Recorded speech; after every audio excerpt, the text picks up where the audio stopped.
Hi everyone. This is in response to M's challenge of a competition. A little bit of competition, although I'm skeptical there's actually a good prize at the end of this one. I'd respond. I thought I'd respond even though Amy's running the show in terms of the BWD TAF delivery. Obviously, from a leadership and support point of view, I'm still heavily involved and working with Sarah closely on the Lifestyles Hub. So the two questions. In no order. So describing systems change approach and behaviour change. Do we use that language? Sometimes if speaking to public health type colleagues, but generally talk around trying to create sustainable impact and the focus not being on just the kind of outcomes, outputs. It's more than just the numbers. So increasingly starting to talk about the visible and the non-visible.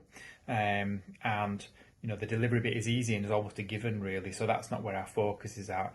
It's much more around that kind of community and individual capacity, but ultimately about inequalities and making a sustainable difference. So that's the kind of language. So it's a mixture of more technical language and hopefully something which makes sense to people.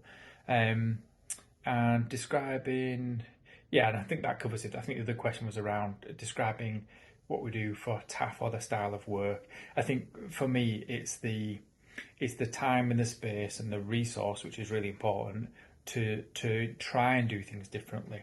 So people talk about that a lot, but I think that having the time and the space and the financial resources in whatever that might be, whether it's other people doing work or whether it's capacity in teams or whatever it is, to actually have a really concerted effort at that is what the nature of the work is for me. That it's not about delivering physical activity, it's about that longer term sustainable change. And I do use the term ripple effect a lot more as well.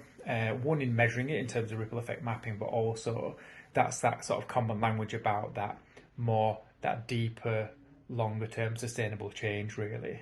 So ripple effect seems to be in my vocabulary more than it used to be anyway. And use the fingerprints a bit less, but use that also. I think that's it. You wanted lots of ideas or things. Those are all, I've scribbled some stuff down in front of me, but those are all my initial thoughts really. The time and space to try and do things differently, the genuine and persistent commitment to try create more sustainable long-term impact for individuals, but that ripple effect into organisations, systems, commissioning, the thought process, influencing partners, that it's not about us, it's about trying to create a greater change. So again, it's not about resource for delivery and for teams.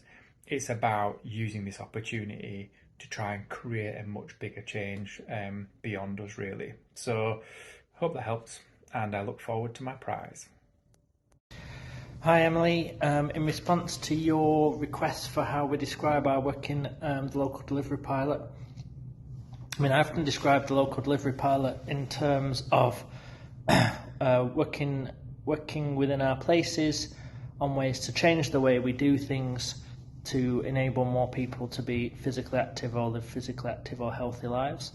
I often talk about our three strands of our work: behaviours, systems and models, and how those three things interact. I quite often talk about the premise that that physical activity tends to change when people experience different circumstances or events in their lives, and at those moments we often interact with the system, so we're focusing where systems and lives meet. I quite often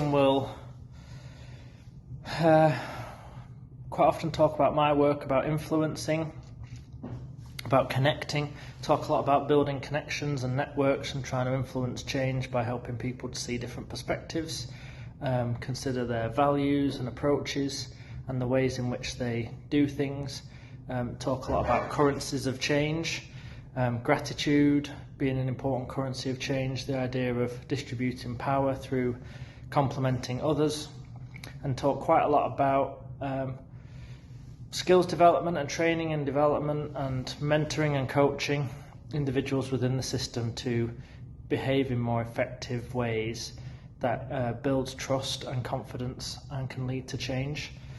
I talk a lot about our work being secondment model based, and for me shared roles, and the ability to work on the system and in the system at the same time has lots of advantages, as well as some challenges.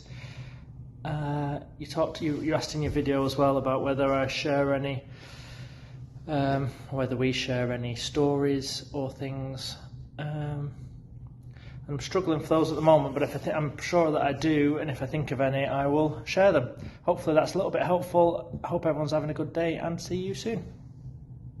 Hi Emily, so my answers are, when it comes to describing TAF as a model to somebody who might not understand it, for me it's about explaining that it's about working out what it is and what that magic formula is in connecting people, more people, with physical activity or becoming more active in their everyday lives.